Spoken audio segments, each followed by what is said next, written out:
கடந்த 5 வருடங்களா நான் பார்த்த விஷயங்களை எங்கிட்ட இருக்கிற ஆவணங்களின் அடிப்படையில் உங்களோட செயல்பாடுகளை நான் தொடர்ந்து பதிவிட்டுட்டு வரேன்.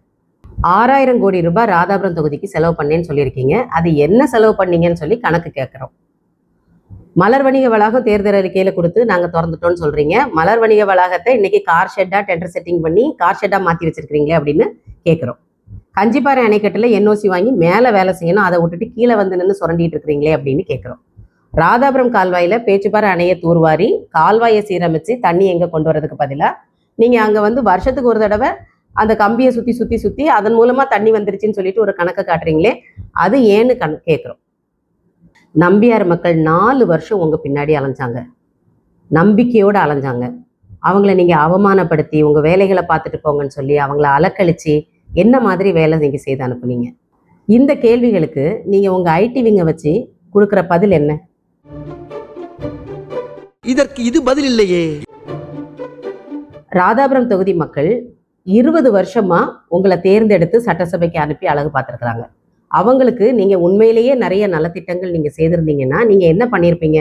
6000 கோடிகளுக்கு நான் இதெல்லாம் செய்திருக்கிறேன், ராதாபுரம் கால்வாயில இத்தனை கண்ணாடி தண்ணீர் கொண்டு வந்து நான் இவ்வளவு விளைச்சல் அதிகரிச்சிருக்கிறேன், இவ்வளவு பாசன பரப்பை வந்து விளைச்சலை பெருக்கி இருக்கிறேன் அப்படிங்கிறத நீங்க சொல்லலாம்.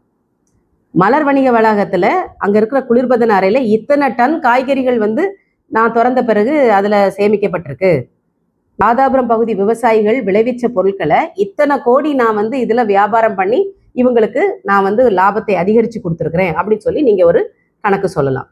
கஞ்சிப்பாறை அணைக்கட்டுல நீங்க இவ்வளவு வேலை செய்து நான் இத்தனை கண்ணாடி தண்ணி கொண்டு வந்தேன் அப்படின்னு சொல்லலாம். இல்லை நீங்க சொல்றதெல்லாம் பொய், நீங்க வந்து நான் நம்பியார்ல நான் இந்த வேலைலாம் செய்து நம்பியார்ல இப்போ அழகா எல்லாம் நல்லா ஓடுது, தண்ணி கடைமடை வரைக்கும் போகுது அப்படிங்கிறத நீங்க சொல்லலாம். இல்லை கல்குவாரிக்கும் உங்களுடைய விளக்கத்தை நீங்க இந்த மாதிரி எனக்குள்ள என் பிள்ளைக்கு இல்லைன்னு சொல்லாம இவ்வளவு கனிம வள கொள்ளை போச்சு, அதுல நான் இந்தந்த விஷயங்கள்ல நான் முயற்சி எடுத்து இந்தந்த விஷயங்களை நான் தடை செய்திருக்கிறேன் அப்படின்னு சொல்லிட்டு நீங்க ஒரு ஆக்கப்பூர்வமா உங்களுடைய பதிலை சொல்லி ஆக்கப்பூர்வமா உங்களுடைய தேர்தல் பிரச்சாரத்தை நீங்க முன்னெடுக்கலாம். ஆனா நீங்க கொடுத்திருக்கிற பதில் எப்படி தெரியுமா இருக்கு? ஏற்கனவே அவங்களுக்கு நமக்கு வாக்கியா சண்டை இருக்கு. என்ன வாக்கியா சண்டை இருக்கு?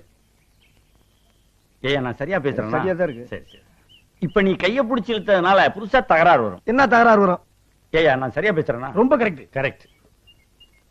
ஊரை விட்டுரு. என்ன ஊரை விட்டுரு?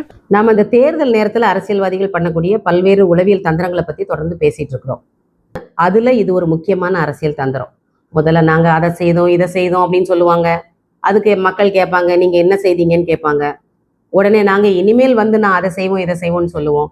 இவ்வளவு நாளும் செய்யாதது இனியா செய்ய போறேன்னு மக்கள் கேட்பாங்க. அடுத்து என்ன செய்யறது? நெகட்டிவ் மார்க்கெட்டிங்கை கையில் எடுக்கிறது. மற்ற வேட்பாளர்கள்லாம் கோடிக்கணக்கில் காசை வாங்கிட்டு விலை போயிட்டாங்கன்னு சொல்றது, பிஜேபி கிட்ட காசு வாங்கிட்டு இவங்கெல்லாம் போய் பிரச்சாரங்கள் கொடுக்குறாங்கன்னு சொல்லி நெகட்டிவ் மார்க்கெட்டிங் பண்றது.